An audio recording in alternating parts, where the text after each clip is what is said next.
Alright, this is American Family Now, and we're doing an update on our storage camper. We've gotten it out of the ditch. This was also known as the Depression House. And if you're watching this and you want to own it, it's yours, free of charge. There will need to be some minor fixes to it, like fixing the doors and doing a nice caulk job around it. It is not really meant to be a camper. Does not have assisted brakes and does not have any lights on it, so if you want it, you'll have to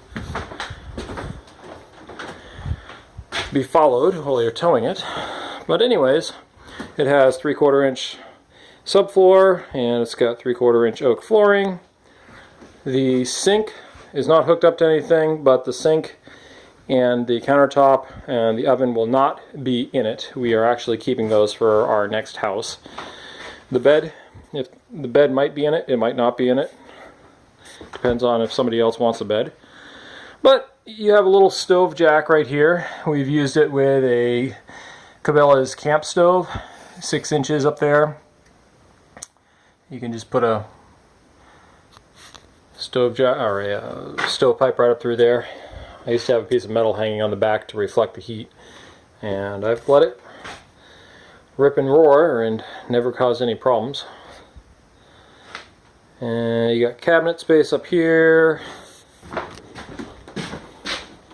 You got a little cooler space here. It does not have a drain in it, so you'd have to bail the water out or soak it up with something. But let's see, shelves. You'll want a cleaning. There's a little bit of mold right there. We had a couple cans explode on us that I don't know what we had in them, I think beans or something. And they froze and they're supposed to be fine, but they weren't fine and blew the tops, and we didn't know that until the springtime. But it's pretty good. You got nice little pine wainscoting around. I mean, anybody that wants it, you'd probably come in and want to take off the rest of the masking tape that's up there that we never got around to. We've been using it as just a storage camper for a few years, but we did use it for a camp for a couple of years. And it is solid. I had the thing jacked up from the rear bumper to the towing hitch, and the wheels were spinning. I didn't realize I had blocks in the back of it. I forgot I had blocks down the ground, and I started to crank it up so we could tow it out of the mud, and I was like, whoa, the whole entire thing is stretched between the two ends, which shows that the framing underneath is in pretty good shape, even though it does look rusty. The wheels are pretty good.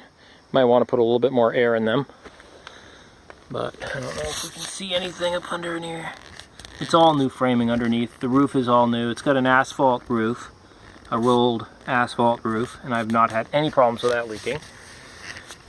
The only places that would be of contention would be in your joints, maybe. Like, no, that joint's fine.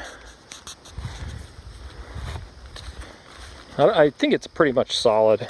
Like, you got an open spot right there, and down here, that probably would be fixed. But besides that, it's pretty tight. The windows don't all work, unless you got new cranks for them. Then most of them I think do work with a good crank. And the doors, I use some PVC plastic, and I don't know what happened, but after the first year up here, they started doing all this weird bubbly stuff, and they started cracking. But I mean, whatever. So, free for the taking. If you want to pick it up, we can give you directions on how to pick it up.